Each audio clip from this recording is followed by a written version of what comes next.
In the early 2000s, one company controlled governments, chief executive officers, and presidents. And then, it collapsed. This company wasn't beaten by Apple. It wasn't killed by Android. It was destroyed by its own arrogance. In the early 2000s, before iPhones dominated pockets and before Android reshaped the digital world, one device ruled them all. A phone with a keyboard so iconic, people could identify it by touch alone. A device so secure, governments relied on it to run nations. A brand so powerful, it became a symbol of success, ambition, and status. This is the story of BlackBerry, the empire that conquered the world. And the empire that lost everything. A story of innovation, arrogance, missed opportunities, and the brutal speed of technological evolution. A story that reveals a truth every company fears. No one stays on top forever. Long before touchscreens took over, the world ran on emails. And no company delivered email like BlackBerry. BlackBerry wasn't just a phone, it was a tool, a business weapon, a productivity machine. Government officials used it. Chief executive officers swore by it. Celebrities flaunted it, even presidents carried it in their pockets. Barack Obama refused to give his up after becoming president. The brand became synonymous with professionalism and power. At its peak, BlackBerry held over 50% of the US smartphone market. More than 80 million users worldwide. Zero competitors could match its security. Wall Street analysts predicted decades of dominance. But every empire has an Achilles heel, and for BlackBerry, that heel was comfort. BlackBerry began in Canada under the name Research in Motion. Engineering-driven, fast-moving, and fiercely innovative, Research in Motion understood something no one else did. People wanted fast, reliable communication, not fancy features. The legendary BlackBerry OS delivered exactly that. Efficient, lightweight, secure. But the company didn't just build devices. It built an entire encrypted communication network that governments trusted with their secrets. This is what made BlackBerry untouchable, but it also made them blind to a future they didn't want to see. In 2007, a man walked onto a stage holding a small glass rectangle. He introduced it simply as the iPhone. BlackBerry executives laughed. Literally, they laughed. A phone with no keyboard, a touchscreen people would type on with their fingers, a battery that barely lasted a day. Impossible, they said. Useless, they insisted. A toy, they concluded.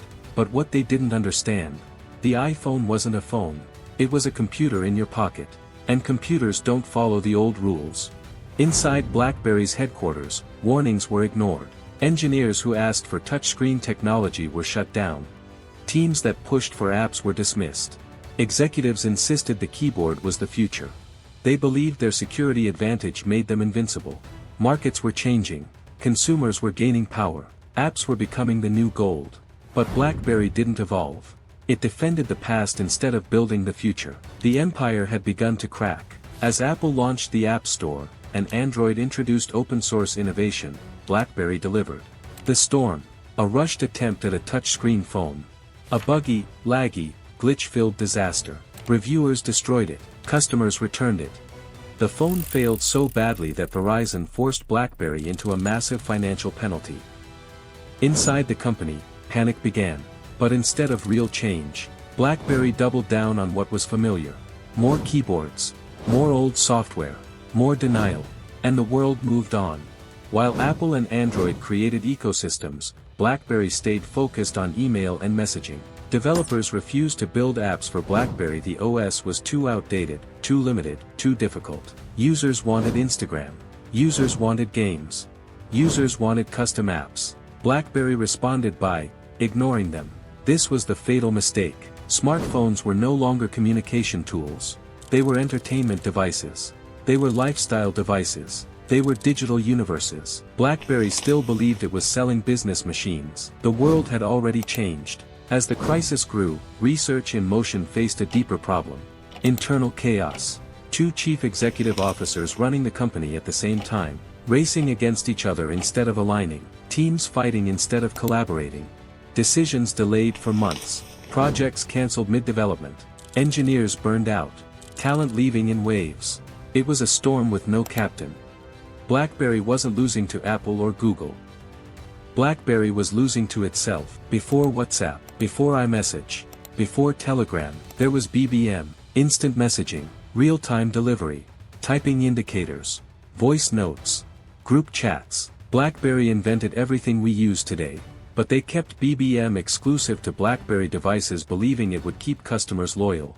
They missed the chance to create the world's largest messaging empire. While they hesitated, WhatsApp exploded, iMessage exploded, Facebook Messenger exploded, BlackBerry Messenger faded into history. When the iPad launched, the world went crazy. BlackBerry rushed to respond with the Playbook tablet. But the device shipped with no email app, no calendar, no native BlackBerry services, a BlackBerry tablet that couldn't send a BlackBerry email. It was the moment the world realized BlackBerry had lost its edge.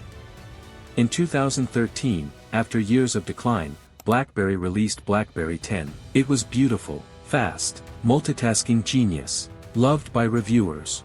The Z10 and Q10 were praised, but it was too late. Developers had abandoned BlackBerry, customers had moved to iPhone and Android, carriers had lost trust. The brand was no longer cool, a masterpiece without an audience. The numbers tell the story. Smartphone market share dropped from 50% to less than 1%.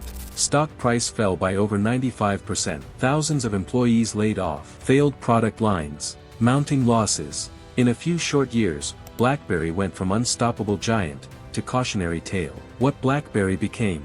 This is the part most people don't know. BlackBerry didn't die. It transformed. Today, BlackBerry is a cybersecurity company, a software provider, a leader in automotive operating systems, a key player in secure communications.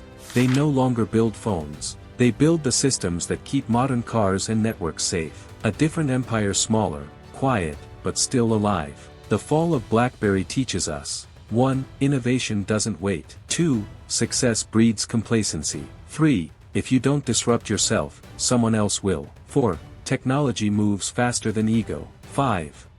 The future rewards the bold, not the comfortable. BlackBerry wasn't defeated by Apple. BlackBerry was defeated by time, the empire that could have ruled forever. If BlackBerry had embraced touchscreens sooner, if they had opened BlackBerry Messenger to all phones, if they had invested in apps, if they had unified leadership, if they had reinvented themselves before the crisis, the story could have been different. But history is unforgiving, and BlackBerry became the reminder every tech giant fears. No matter how powerful you are, you can lose everything. BlackBerry didn't fail because it lacked technology. It failed because it stopped listening. And in technology, the moment you stop listening, you start dying.